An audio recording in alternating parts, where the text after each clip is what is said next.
'Cause We're Nerds, the podcast that covers trends and new releases in comics, movies, video games, board games, and much more. I'm your host Caleb, and today we're talking Disney. With their more is better attitude, how is Disney affecting entertainment? Is their tendency to buy large franchises good for the industry? And where will all of this lead? Find out on this week's episode of 'Cause We're Nerds.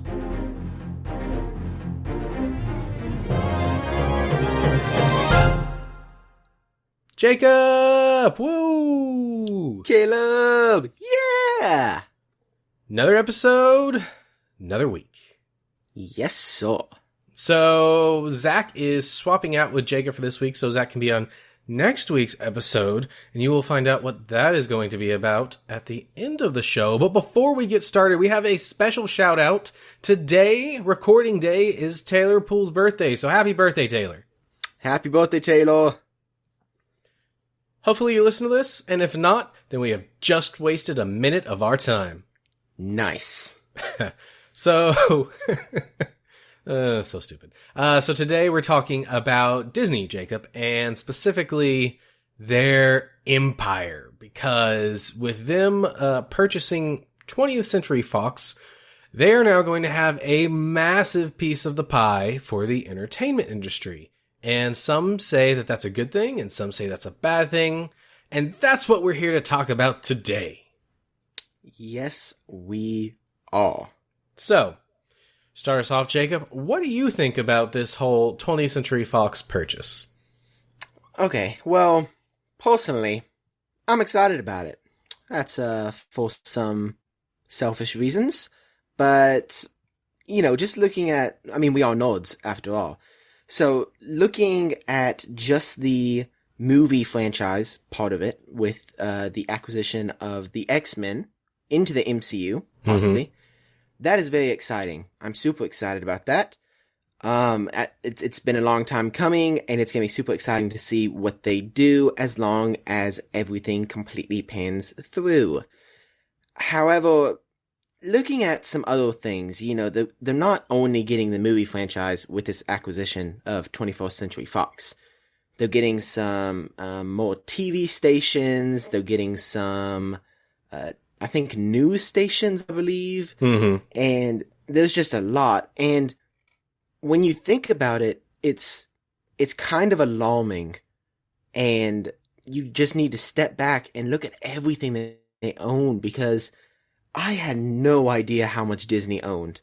And if you look it up, it is insane the amount of properties that they own.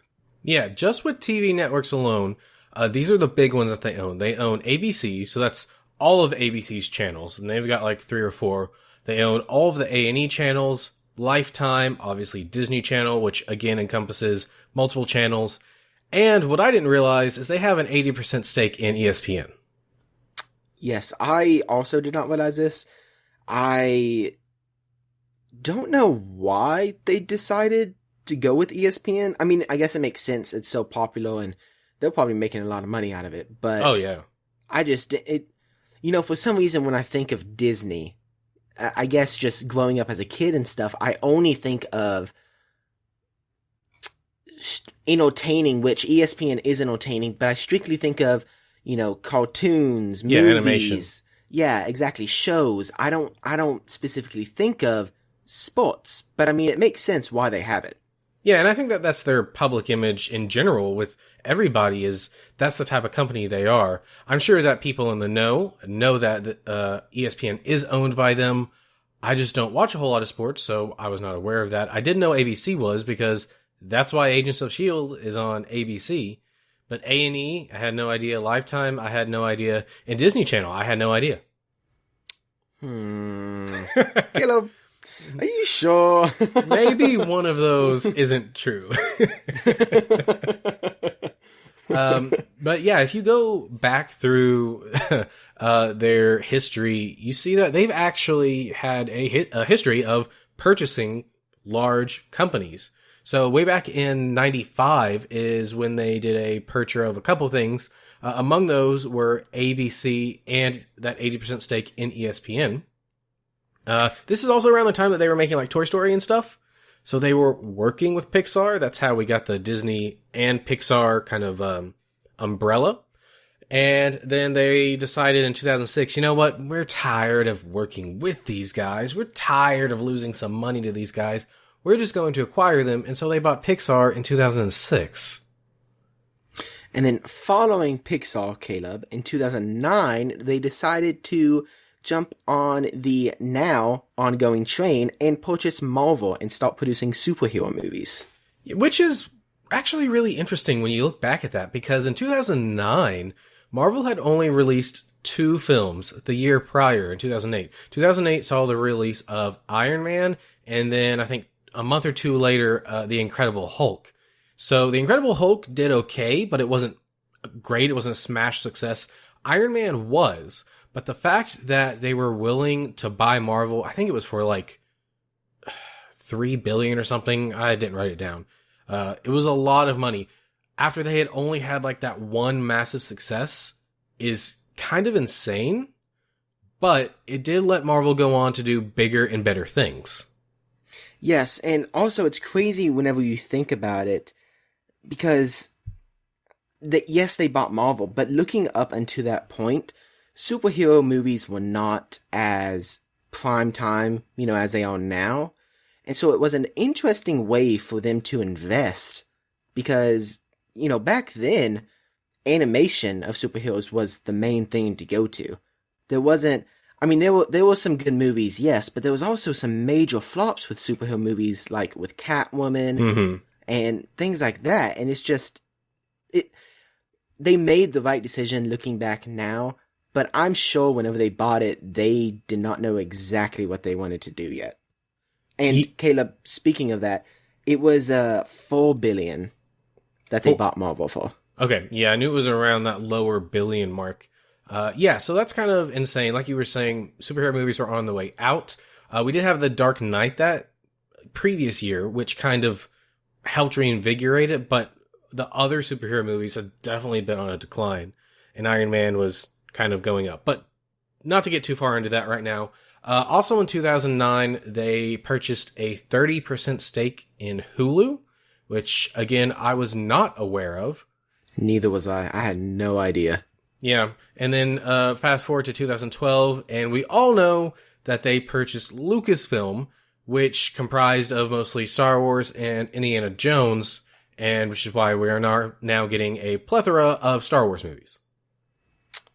Yes, which may be coming to a halt with as many as we're getting, but we're still going to get some. Yeah. And now, of course, we've got the 20th Century Fox buyout. Now, what that includes, I should have put a list together, but I didn't.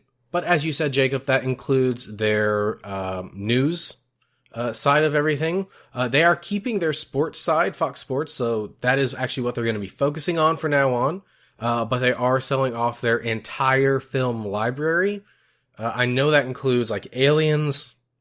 I don't remember what else, but a lot of really famous, very classic movies, as well as, of course, the Marvel properties, which are the X-Men and maybe the Fantastic Four. That one's a little bit confusing because apparently another company owns it, and they were just licensing it through Fox to make the movies. But anyway, and then also 20th Century Fox has a 30% stake in Hulu as well, which was one of the major driving points behind this. So that Disney will now have a 60% stake in Hulu. Wow. I did not know Fox owned any of Hulu. I didn't really think about, I didn't really think about anybody owning Hulu. They do, they own, different percentages of it. But I guess I never really thought of companies like Disney and Fox investing. It makes sense because the movies and shows that they have on Hulu, specifically TV shows. But I did not know. That is a lot. Yeah. Wow. Yeah, and it with is. them coming out with those streaming service and owning 60% of Hulu. Mm-hmm. Exactly. And that was another big push for the Fox buyout, was because they're trying to get a bunch of those movies built up for their streaming service. Because Disney does have a lot of movies, but like you said, they're known for their animated stuff. And so if you can get those 20th Century Fox movies like Alien in there, then all of a sudden you have a whole new demographic that you can advertise to. That is ridiculous. You know, considering now that you can go on Netflix and find tons of Disney movies, and even on Hulu there are some items, but whenever they make those streaming services, I'm sure they're going to take all that off, and I bet they're going to bring all their fans with them. There's no way. I'm sure some people may stay back, you know, just for maybe money issues or don't want to pay for too many streaming services, but I think some people may drop other streaming services for this new one. Yeah, definitely some people will. I don't really know if most people will, though. I mean, it's tough. Netflix is really focusing on their original content now. Hulu is still mostly TV. And then you've got this thing coming in. And it's like, it just depends on what's in it and the price point, because we don't know when it's releasing. I think it's just vaguely next year in 2019 at some point, or the price it's going to be at. But to your point, Jacob, we got the news this week that Iron Fist has been canceled over at Netflix. Yes. And the rumor on the street is that it's going to be coming back on Disney's streaming service. See, that's interesting because I read something, and I don't know if this is confirmed. I didn't look into it, so I just wanted to bring it up and ask if you know anything about it. That even when the Disney service comes out, as of now, the plan that I saw was to keep the Netflix series on Netflix. Do you know anything about that? So my understanding is that all of the Marvel Netflix series will stay on Netflix for now, but I don't know if that is we made a deal with them, so we'll kind of be good, or if it's a contractual obligation. Gotcha. Okay. And something interesting, just to go along with that Iron Fist, was that I was reading something, and they said that even though Iron Fist Season 3 would not be coming out, at least on Netflix, that he will still show up in other Marvel Netflix shows, which is interesting. Yeah, and I was looking at some of the comments on some of the sites that I follow, and people were like, well, this means that there's no more crossovers. Well, that's not necessarily true. I was under the impression that the Netflix shows were produced solely by Marvel TV. Apparently I'm wrong. Apparently it's a joint production between Marvel TV and Netflix, but that doesn't mean that they can't work out a deal for them to cross over. There have been other studios in the past, or other networks rather, that have allowed a crossover of that type. So it's not unheard of. Yeah, it would be a bit more difficult, but considering Marvel TV makes both of them with Netflix kind of also a part of one of them, I don't know if it would be too super difficult to convince them to do it. So we could still get another Defenders down the line. I don't know. I haven't watched season 2 of Iron Fist yet. I know some people said that it was a major improvement and it was looking like it was going in good places, but man, after that first season, I don't know. And I don't really think that Finn Jones can carry that show. Mm-hmm.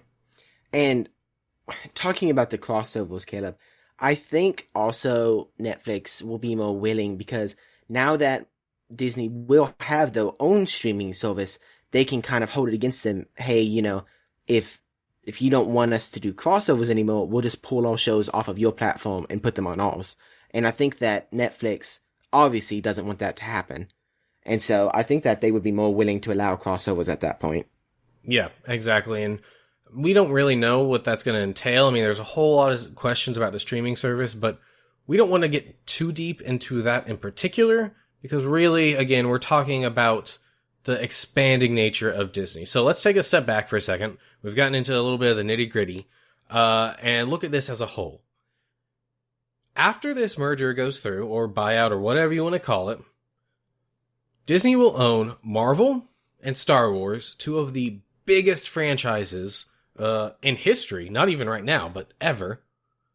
They are going to own the entirety of 21st Century Fox's film library, which is also massive.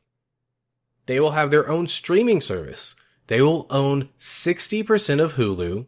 They will still own Pixar and ESPN. When you look at the landscape of entertainment, like that type of entertainment, that is a massive portion.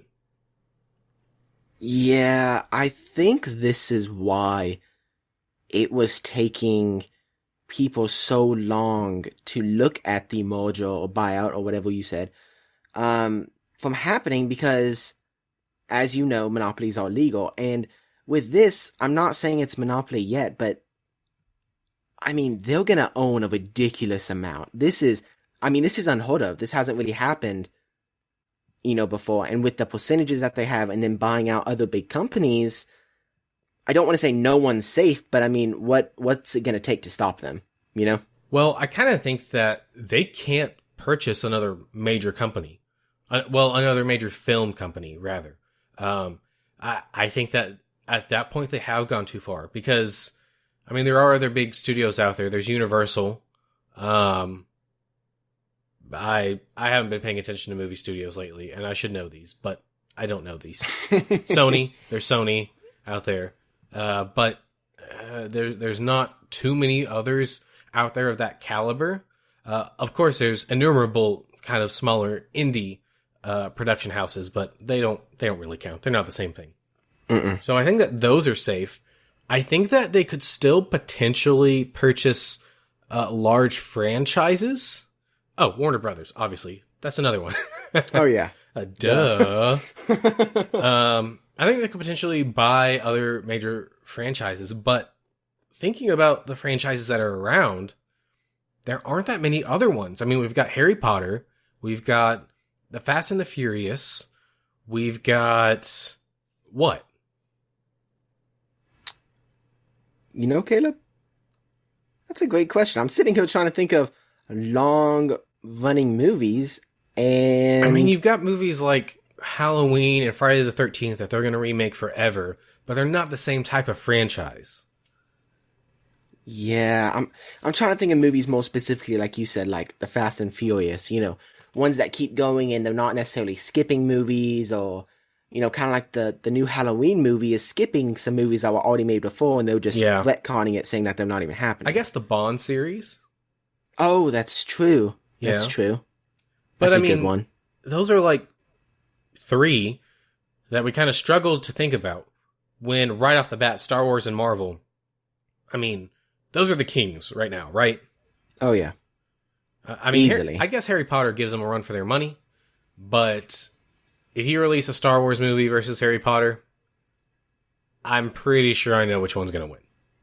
Yeah, especially now, with the push that Disney's been having to put out different movies, and even though there's different opinions on, this is just to branch off really quick, even though there's different opinions off of the Star Wars movies, Star Wars fans are still going to go see it, and I think Harry Potter is not as popular right now as Star Wars is. I think if you maybe would have gone back a little bit, I think people would have rather go see Harry Potter at a specific time, but now, I mean, I think anybody almost would rather see Star Wars. No, I think Star Wars has always been more popular. You really think so? Yeah, it's had too much of a history. It's embedded in too many people's lives. I mean, I guess. I feel like me personally, when I was younger, I mean, I loved Star Wars, but Harry Potter was just so different. There wasn't a lot of things like Harry Potter. Yeah, but so is Star Wars. I guess. See, to me, I mean, I'm not going to say that. We'll get tons of hate mail. I was going to say Star Trek. But anyways, Send all hate mail to Jacob specifically. I was just going to say, Harry Potter was so unique, and, not getting too far into that. But, again, Disney does own a lot of huge, long-running movie titles now. And you're right, there's not a lot that is left not in Disney's grasp. Even with Sony producing their movies, Sony and Marvel right now are kind of working together. So yes, Marvel does not own Sony, but as for Spider-Man, maybe some spin-offs or whatever, I mean, they're kind of working together. So I don't even know if you could really even include the startup of that franchise. Yeah. But I mean, so that's all kind of a competition look at all of this. And it's hard to really know without looking at each individual company's film slate. But that's one thing to take in consideration in all this is when you have one studio that's putting out all of this stuff, you end up with less of a product overall because they're not going to be putting out two movies at the same time, or at the very least, two similar types of movies at the same time because they're concerned that they will take away money from themselves. Exactly. And this was something that is kind of concerning with how big and vast Disney's reach is growing to. I think movies overall are not going to be produced as often. And to me, that's kind of sad. You know, I love just on a weekend going to see a good movie, but even within the past couple years, you know, you can see that there's not a ton of movies always in there. I know that you have, you know, the DC movies and Marvel movies, and then you have some separate companies making movies, but I feel like they're not coming out, or they're at least not going to be coming out as fast as they had been in the past. I don't think we're to that point yet. I mean, now... No, not yet. Right now, we're kind of in the dead space of movies. There's not too much coming out. We'll start to see more in December. But around this time, there's not a whole lot coming out. It's kind of similar in January. There's not a whole lot coming out because, for whatever reason, they've decided those are the dead months. Excuse me.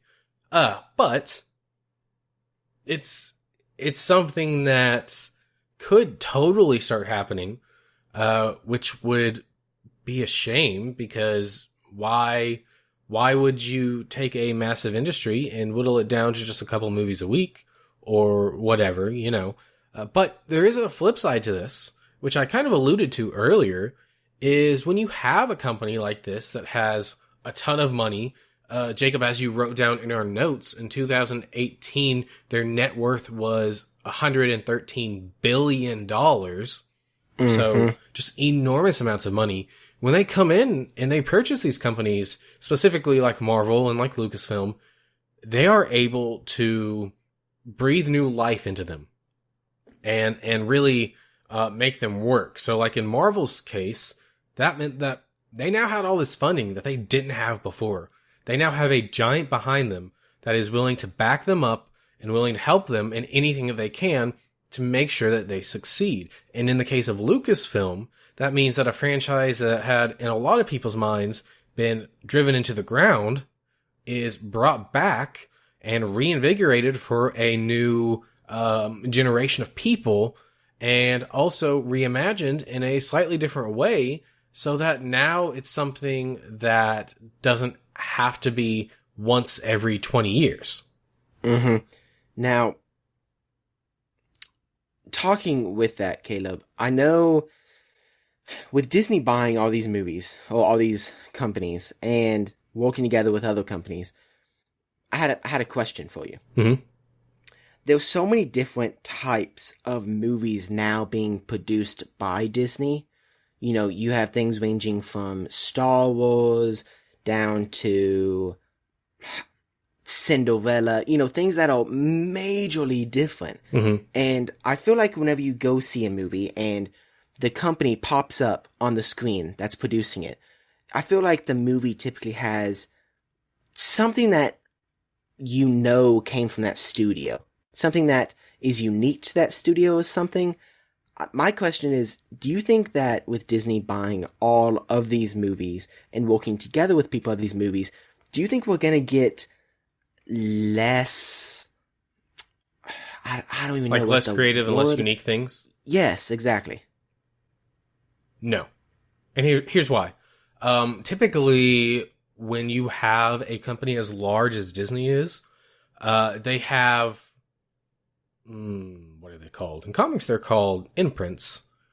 They have smaller companies that actually produce the films. So those companies have their own brand. Like, what is this? Let me look this up before I say it, so I'm not making something up. That would be unfortunate. Yeah. Okay. So, you've heard of Touchstone Pictures before? I'm assuming. Yes. Okay. Yes. Touchstone Pictures is Disney. It's a film distribution label. That's what they're called. Of Disney, and they use that label to put out a certain type of film. And so typically, companies that are as big as Disney have several of these, and they have different people kind of running those. and they put out different types of films. So if you'll notice, Marvel movies do not have a Disney logo in front of it. It's just Marvel. Disney is probably involved in the making of those in some aspect, but Marvel is the one that is really in the nitty-gritty making them day to day. Just like if it was a Touchstone Pictures film, that would be run by the Touchstone Pictures people. That's interesting that you say that now, because, you know, whenever people think of Disney, they don't think of, like, R-rated movies, right? They think of more PG-13 rated movies, whereas Touchstone, I know one movie that Touchstone has released is Con Air, and Con Air is actually rated R, so technically Disney does release rated R movies, but they are not, like you said, their name is not flashing up in lights up on the screen. So I think sometimes whenever they do these side companies, I think they kind of protect themselves, if that makes sense, to a certain extent. Because yes, they are producing the movie, but at the same time, people aren't like, oh no, Disney produced an adult movie, you know? Something like that. That's exactly what it's for. Yeah, and I knew that. I guess I didn't really think about that. So you're saying that these smaller companies are going to lend their own creativity to each of these movies. Exactly. And I think because you don't have one person working on every single movie, right? I mean, if we talk Marvel, yeah, Kevin Feige works on all the movies. But the head of Disney is not working on every single Marvel movie as well as all the other movies they're producing. That's just impossible. There's not enough time to do that. There's different people running different things. Plus, typically, what you're talking about is almost more like studio interference, where they're changing things or where you have one creative vision. Typically, that doesn't happen unless it's a really big budget type of movie. So, yes, it'll happen in Star Wars. Yes, it might happen in Marvel, but you've got something small like, wow, all the movies just fell out of my head. What's that movie that I was trying to think of? Any other movie. Sicario. Or, maybe Wall Street. Wall Street might be a bit bigger. But things like that, things of that nature, they have less studio interference because there's less money tied up in them. But when you start talking about the Transformers of the world or the Fast and the Furious, you do start running into a little bit more of that studio side where they're like, all right, guys, look, we spent a lot of money on this. We have to recoup our money. So we have to have it go a certain way. I see. And we've been talking about, you know, about Disney buying other companies and producing their movies and stuff. What do you think about Disney, just solely Disney, going back and recreating their own animated movies, but now in live action, which is actually increasing, you know, their revenue, of course, and increasing their library of films, I guess you could say. You know, a lot of people have issues with this. And they're like, oh, there's no original ideas anymore. They're just recycling ideas. Oh, yeah, well, guess what? They're a company. They're a business. They're literally, their sole reason of existence is to make money. Now, thankfully, we do have companies like Disney that were founded by creative people. And so they do have an emphasis on being creative and making good things. That's great. But their primary reason to exist is to make money. So, when they come out with a film that seems like an obvious cash grab, to me, if I were in that company, that seems like an obvious thing to do, right? I mean, like, I agree. If I'm outside and I need to mow my yard, and I can do it, and it'll take me an hour, or I can pay some kid $5 to do it, is my time worth $5? Because I could go inside and maybe make $20 in an hour. You know, it's the same sort of thing. It's just business sense. It just makes sense to do that. Now, personally, I think that they have made a lot of the live action versions. Mm-hmm. And there's a ton coming out. Just so like listeners know if they don't know. I mean, Mulan is coming out in 2020, Aladdin in 2019, Lion King 2019. Little Mermaid is being announced. Dumbo 2019. They're coming out with a ridiculous Have they actually announced now. Little Mermaid? Yes. They haven't announced the release date. They announced that they are doing it, Okay. though. I was talking to Courtney about that today, actually. I told her I thought I thought they had announced it, but I wasn't sure. But yeah, I think they've made a lot of them. I actually haven't seen most of them. I'm trying to think if I've seen any of them. I saw Alice in Wonderland. That one wasn't great. I agree. Although it was a sequel, it was kind of different. I actually saw the first 30, 40 minutes of Maleficent this past week. It was actually really good. Oh, yeah, no, that movie's actually... I forgot that was even there. Yes, I watched that on a plane going to Hawaii, I think, and that movie's actually really good. Yeah, so I think it's interesting. I think that it does a couple of things. It reinvigorates those franchises because it reminds people that grew up with those films that they exist, and then it also brings in a new audience with those people's children. They can come in and see it, and there's a car in the background, Jacob. Can you hear it? Oh, I can't hear it. I'm sorry. That is a big truck. Sorry about that, everybody. It's all good. But it brings in that next generation of people to understand that story, and then maybe the parents will say, oh, hey, there's this other version. Let's go buy it when it's out of the Disney vault and watch it. There's another one. Is that a plane? No, it says big trucks. I don't even know what they're doing. They're like semi-trucks and they're riding through our neighborhood. Weird. They were there earlier. I think someone's moving. Oh, yeah, that makes sense. Yeah, sorry about that. That's good. So it's interesting. I'm excited for the ones that I loved as a kid, right? So when they announced Aladdin, I didn't think it was a big deal. When I watched that teaser trailer that came out this week, I was like, oh, I'm ready now. He looks so good. That there wasn't much in the trailer, but that music playing over it, the orchestral version sounded so good. I'm excited for it. And Mulan has always been one of my favorite Disney movies. And so I am very excited for that one. The rest of them, you could take them or leave them, but those are someone else's favorites. So I don't think it's a bad thing that they're doing any of it. I agree. And I think they'll, judging off the movies that I've seen that have been live action from Disney, I don't think they, taken it from the animated version and directly just put live action on the name and done the same exact thing. Exactly. They're not, they have the same idea, but they're not the exact same movie. So you're not going to be bored going and watching these movies. There's going to be enough different to keep you there. The creative team does a pretty good job at that. Yeah, it's a retelling of a story, which actually is something I really enjoyed about Maleficent is I really liked it when they did their original stuff, but then kind of twisted it to tie it into what happened in the original movie. Especially everything at the beginning, because for those of you that haven't seen it, the first 20 minutes or so is completely new backstory about Maleficent and how she grew up and this kind of tragedy that happened to her, and then how that motivates her to do what she did at the beginning of the original movie. Mm-hmm. Yeah, so those moments, I love those moments. I think those are really well done when they do them correctly. I agree. I mean, it's a chance to expand on the character without going back and creating a whole nother movie. They could just, add it at the beginning. And I mean, I love that. I hope they do that with Mulan, because like you said, I love Mulan so much. That was one of my favorite movies as a kid of Disney watching. Mm-hmm. So I'm excited to see what they do with that. Jacob, do you know what else I'm excited for? What else are you excited for, Caleb? Super Cereal! It's time for Super Cereal, guys. Milk. That's right, the part of the show where we stop for 5 minutes and do something as stupid as talking about fictional characters eating cereal.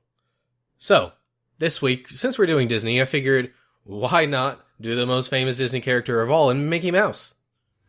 Oh. I thought about doing Darkwing Duck because it's a super cereal, like it's kind of supposed to be a superhero, but I was like, forget it. I see. Just do Mickey.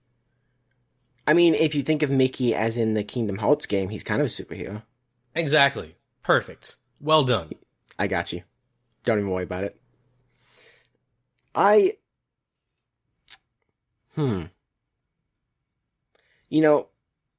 Mickey is a magical being. Mm-hmm, mm-hmm. So he needs to eat something that's magically delicious. Oh, I see where you're going with this. Right? So, Caleb, if you were to give Mickey Mouse something that was magically delicious for cereal, what would that be? I believe that would be Lucky Charms. Yes, so it would. Yeah, it was really funny because that's what I was going to say. Yeah, I totally think that's what it is. I mean, this is the first time I've agreed with anybody. 100%. That's wow. Yeah. So just so everybody knows, we don't talk about these beforehand, and like this is so like that since we just happen to agree on the same cereal, that must be fact. I mean, yeah, we have definitively discovered. In fact, that's what I'm going to say about all of these for now on.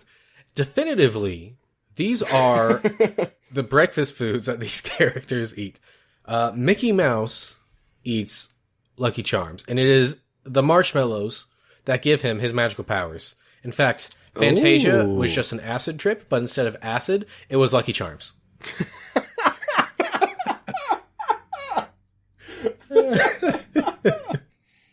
Okay, that was good. That was wow. Alrighty. Right? All right. Wow. That was great. Back to the House of Mouse, Disney themselves. So yes, I have just fried my brain. I don't even know where we're going anymore, Jacob. I got you, Caleb. Don't worry about it. So we've been talking mainly about within Disney's empire movie franchises and news outlets, things of that nature. Those are not the only things that Disney own. If you look up, it is insane how many things they own.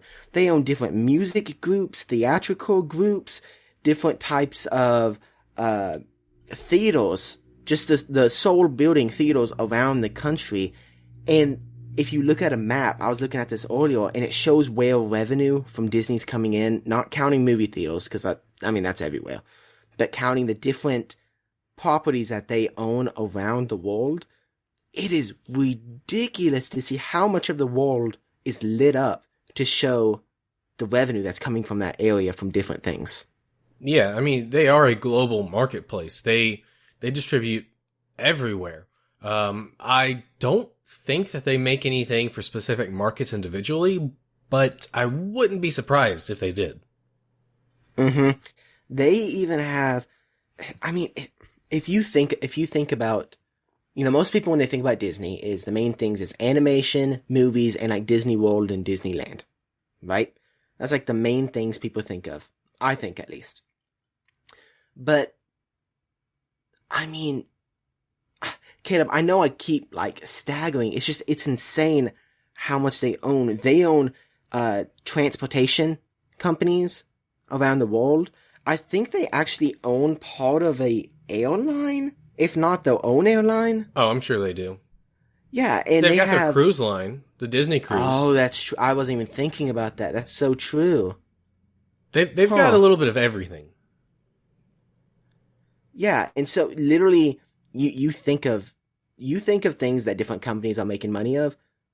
Disney, like Caleb said, probably has a part in that, and it's unbelievable. I encourage people after this episode, just go and look up some of the things they own, look up a map of Disney, and it is alarming how much they own.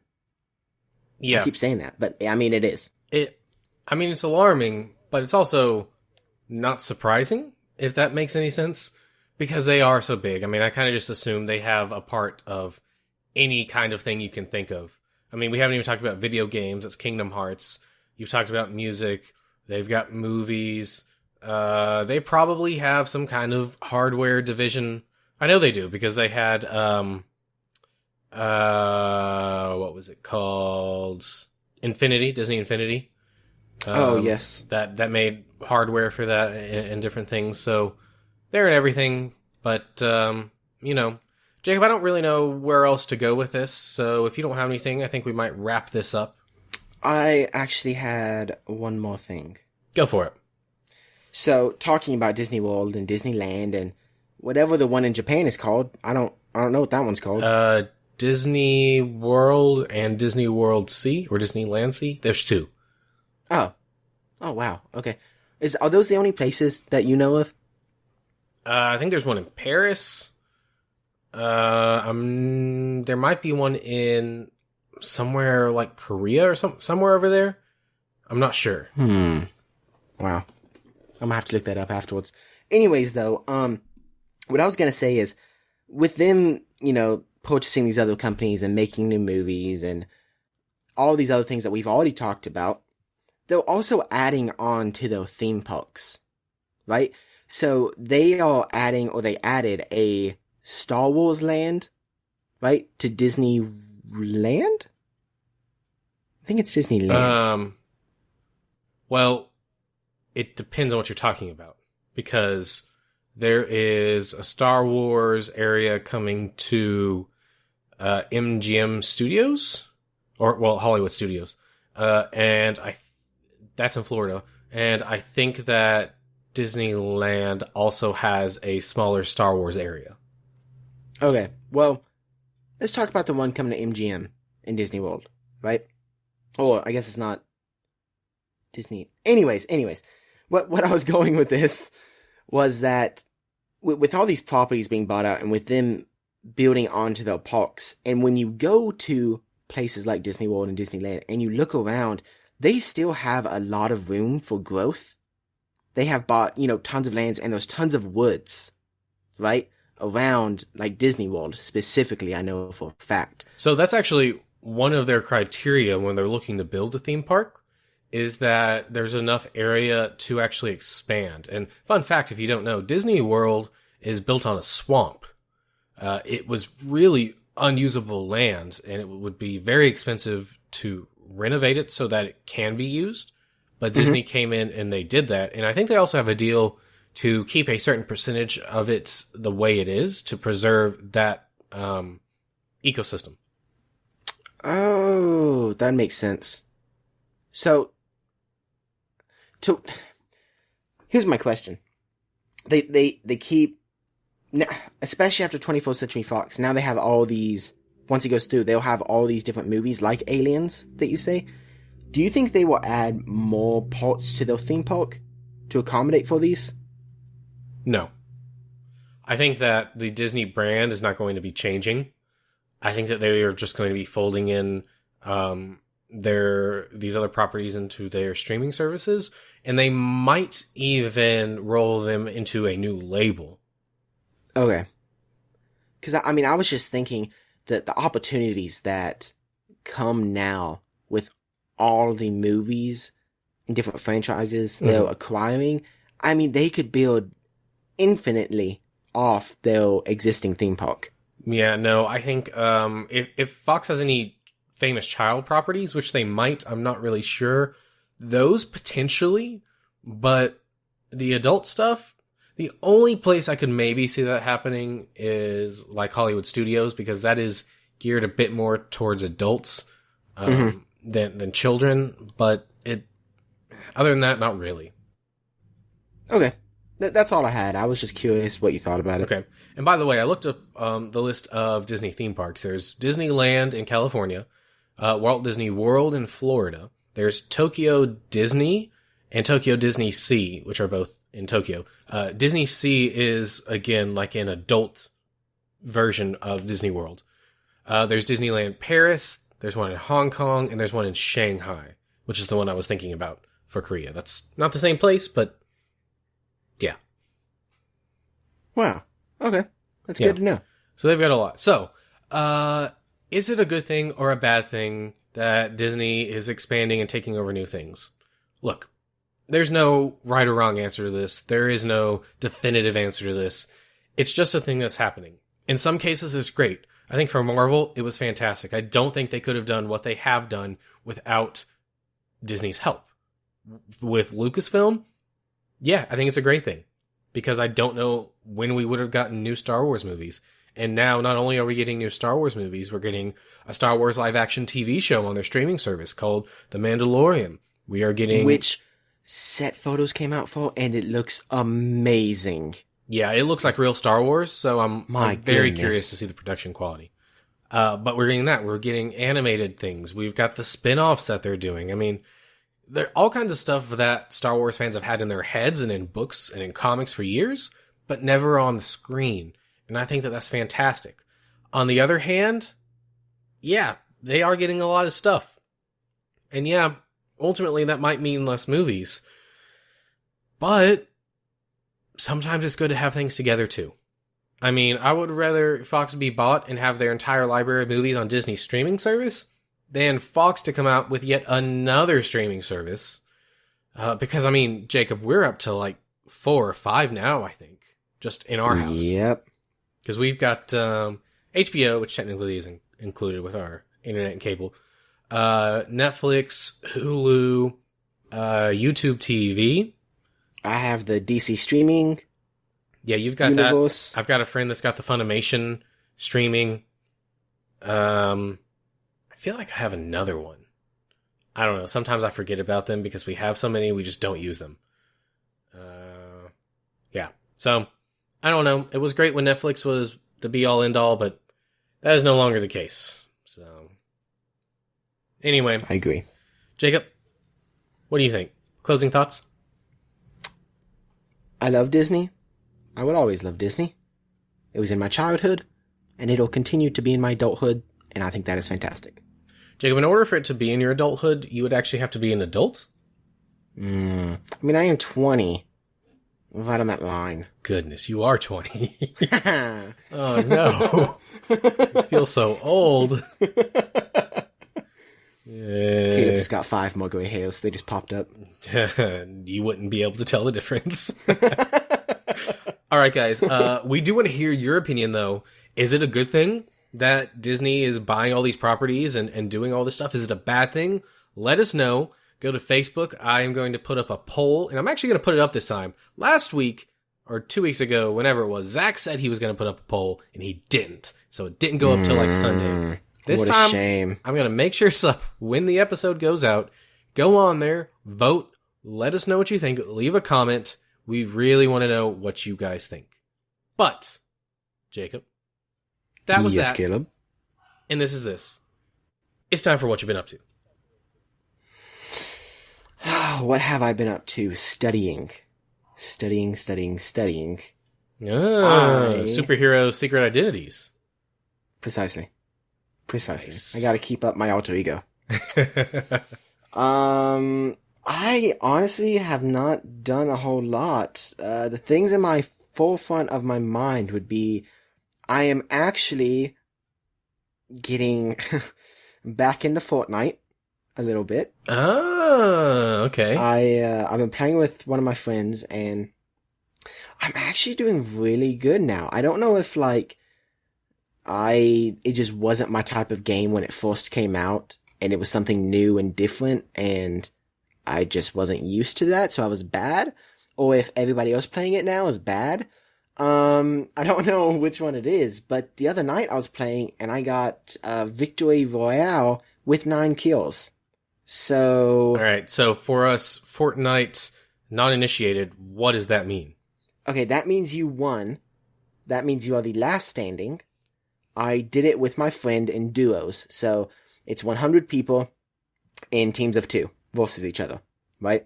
So 50 teams. Yes, and Victory Royale just means that you are the last one standing, or your team is the last one standing. So, between me and my teammate combined, we had I think 16 kills or something like that. And some people get 16 kills alone, so that's not amazing. But for me, I mean, when I first started playing, I was averaging a solid 2 kills, maybe 1 kill. So to get 9 kills, that was pretty good for me. So, awesome. Yeah, that was fun. And then, also, I told you this, Caleb, but, I want to tell some of the listeners.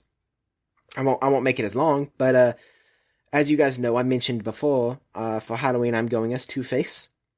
Well, I started working on my costume, and, I have a suit that I bought from Goodwill, and I was like, I'm gonna bleach half of it to make it a different color, just like Two-Face, And then I was like, and then I'm gonna burn it just a little bit to have some of those singe marks and things like that. And so my plan was to bleach it kind of like an off gray color, because it's a black suit. Anyways, I diluted bleach and I put it on it, and nothing happened. And I was like, oh, it needs to be stronger. So I poured just bleach into a bucket, outside of course, I'm safety first, and I was wearing gloves, and I started washing it in the bleach, and I was supposed to set it in there for 10 minutes. So I'm sitting outside, I'm talking to my sister because she was helping, and all of a sudden we see this bubbling, and we kind of smell this smell, and I look down, and the bleach is now purple. So I was like, awesome, it's working, it's getting the dye off, that's awesome. And then it turns green, and I was like, that's not supposed to happen. There's nothing green in there.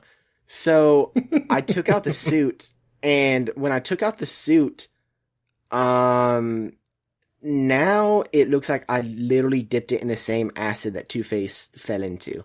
There are random holes throughout the left side of the suit. It didn't even start on the seams, which is weird. Like in the middle of the sleeve, there will be this giant tail, and it's like dyed the bottom of it purple, and most of the suit is still black, but it's dyed certain parts like purple, and there's a part that's blue. And so I don't really know what I'm gonna do now. I think Caleb told me I'm gonna need to get some like cloth spray paint or something, try to change the color. So I think I'm gonna try to do that. But yeah, be careful if you're ever gonna bleach something. Don't use only bleach. It's way too strong. Yeah, so I looked this up afterwards because I don't really use bleach all that much to do stuff, and everybody on the internet was like, "Oh yeah, don't ever use straight bleach. It'll eat through anything."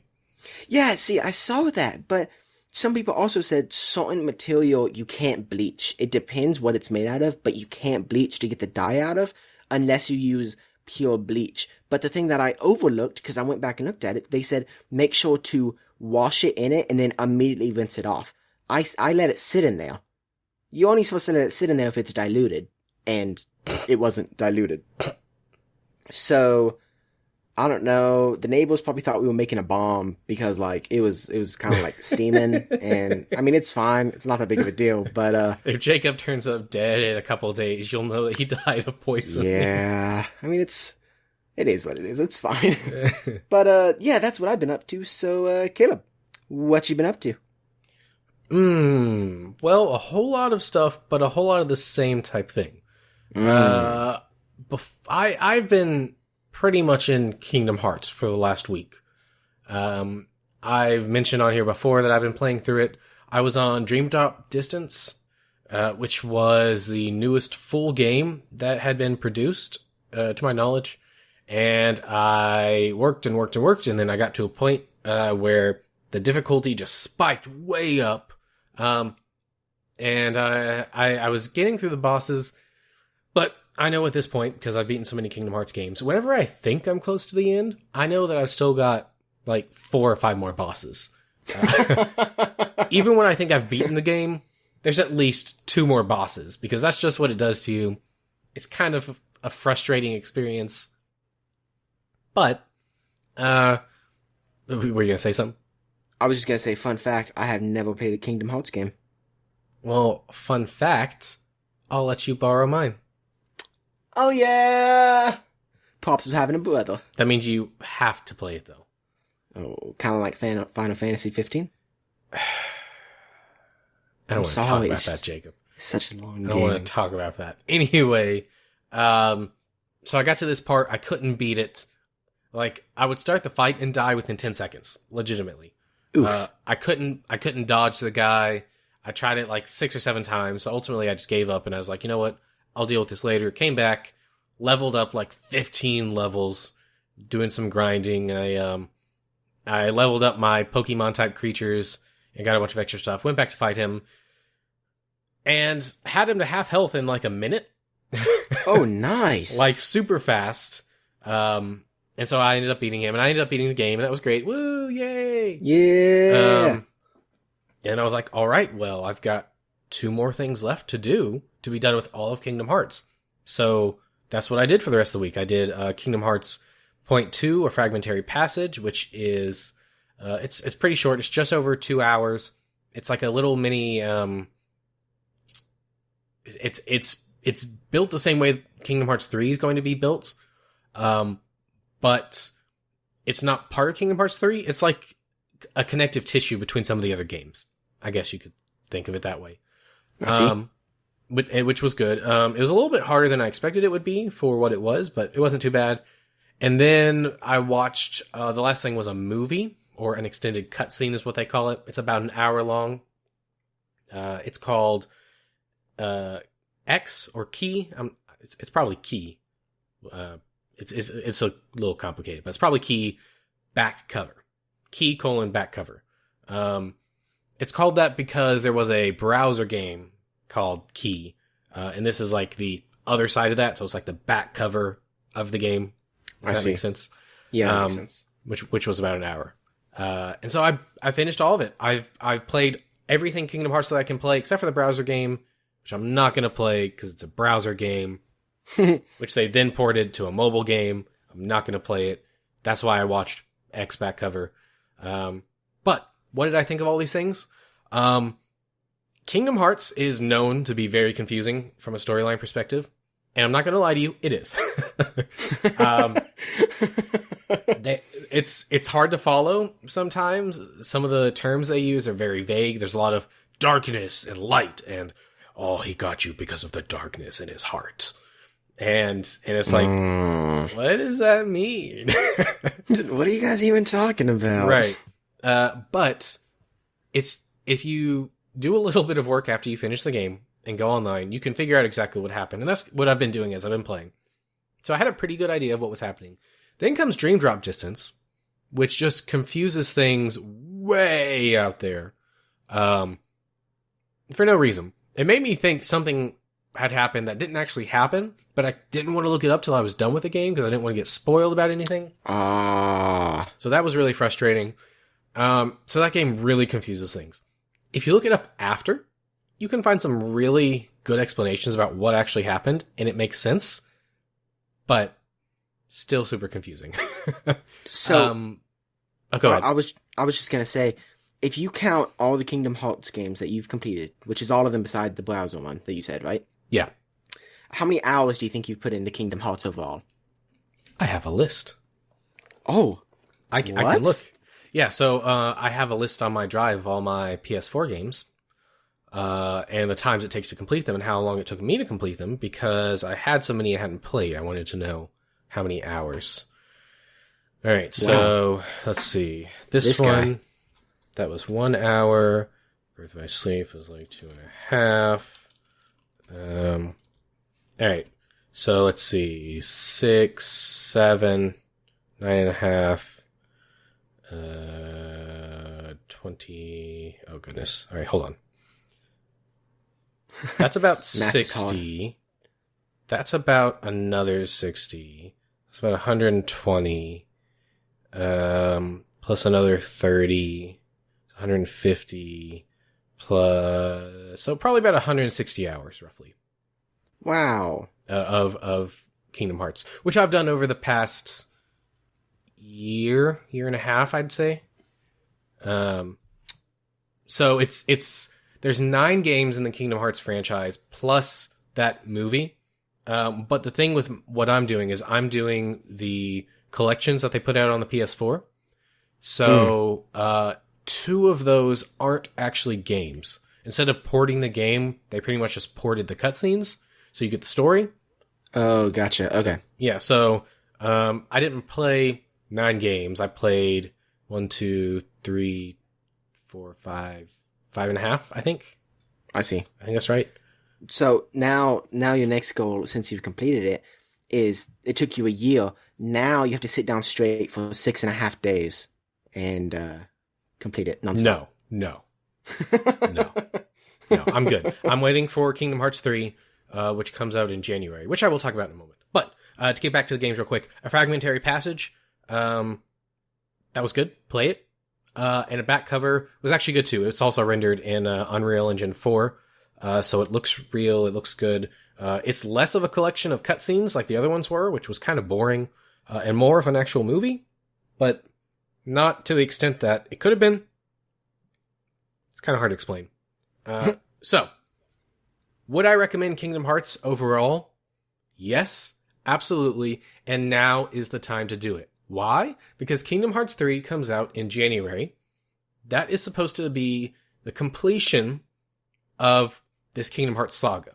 Apparently, Kingdom Hearts will continue on in other forms. I don't know what those are, but it's going to finish a story that started way back when the very first Kingdom Hearts game dropped. Well, that's exciting. Yeah, and it's also a perfect time because they announced a new collection. So what I've been playing, there's 2 different collections. The names are kind of confusing, but the first one is called 1.5 plus 2.5, and there's some other stuff in there. That's got 6 games. Some of them are those cutscenes things. And then there's 2.8. They have announced a new collection that has all of that together in one package. So everything you need, all 9 games are represented for $40 on the PS4. What? Yep. So, Ooh. I would highly recommend getting that once it drops. I'm not sure when that comes out. I should probably look that up real quick. Kingdom Hearts. The story so far. That's what it's called. I don't know if I said that. It's called The Story So Far. It looks like this comes out October 30th. So, like 2 weeks after this episode comes out. Unfortunately, unless you do nothing but play Kingdom Hearts, you probably will not be able to finish all of them before Kingdom Hearts 3 comes out. But you could still catch up. Also, don't think you can skip any of the games. That's a common misconception. Every single game is important. If you skip one, you're going to be very confused at some point about something because you missed something major. So you've got to go through all of them. And they were all made on different systems pretty much, so they all have some different mechanics. I don't know. I don't want to go too into this because I want to do a Kingdom Hearts episode in January. But I would highly, highly, highly, highly suggest it. The first Kingdom Hearts is one of my favorite games. It is also incredibly hard, but it is also amazing. That's awesome. Is that enough rambling about Kingdom Hearts? I mean, sure. I enjoyed listening to it. I've never played it, so I'm excited. I guess if you let me borrow one of those. Oh yeah, dude, I'll let you borrow whatever. I'm done with them, so you can borrow them for as long as you want. Sweet. I'm pretty sure everybody knows what Kingdom Hearts is, but just in case you don't, it's a game that is a mashup of Disney characters and Final Fantasy characters. This one upcoming, does it have Toy Story in it? Yes, it does. Ooh. Exciting. Yeah, and like you visit different Disney worlds in them, so that's cool. I like the concept of it. It sounds pretty cool. Yeah, and the first game is not confusing. It really doesn't get confusing until Kingdom Hearts 2. But even then, like I said, it's not really confusing until Dream Drop Distance. But anyway. All right, Jacob. I think that did it. You know what person sometimes confuses me? Who confuses you, Caleb? Taylor Poole! I'm confused why it's his birthday and he's not here with us on this podcast.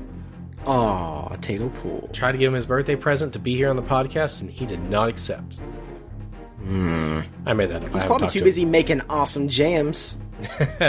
Yes, he is. He made our opening intro music. He's awesome. Please go check him out at taylorpoolemusic.com. That's TaylorPoole music.com.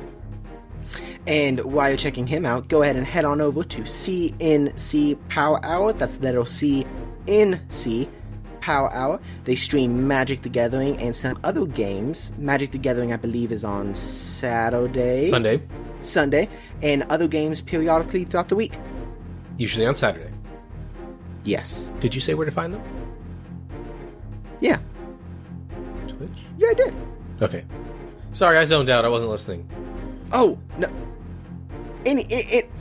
Yes, they are on Twitch. You can find them on Twitch on Saturdays and Sundays, mainly streaming. Yeah. Please go check them out. Wow, it's been a long day. Also, check out our website, causewe'renerds.com. You can find all of our episodes. You can also find links to find those episodes on your favorite podcast platforms, iTunes, any of the others. We're on Spotify, we're on iHeartRadio, whatever you need. Find links to all those so you can subscribe on those platforms. You can also find some information about us, and I might put up some information about Jacob and some other people that are on the show a lot. So, yeah. Thanks for listening to 'Cause We're Nerds. Stay up to date with all the nerdy news and podcast drops by following us on Facebook, Twitter, and Instagram. You can also leave us comments and feedback at cuzwerenerds@gmail.com. That's CUZWERENERDS@gmail.com. And as always, if you enjoy this podcast, we would love it if you could leave us a 5-star review on iTunes. Halloween is right around the corner, so we're gearing up for a horrific time. Next week, we celebrate the nerdier side of the season. But will Zach make it out alive? Find out next week on 'Cause We're Nerds. Stay nerdy. Alright, so Jacob and I have been sitting here for the past 3 minutes trying to figure out something funny to do for the end, and we can't. So this is what I'm going to do. We're both going to do our best impressions of any Disney character. Animated. Oh, whoa, not prepared at all. Exactly. Go, Jacob. Oh, Go. Oh, nope. Host first. All right. This is going to be bad. All right, I'm going to try to do Goofy. All right, let's see. Yeah. Oh, no, that was good. That was good. Oh, Was no. it? Yes. Oh, shoot.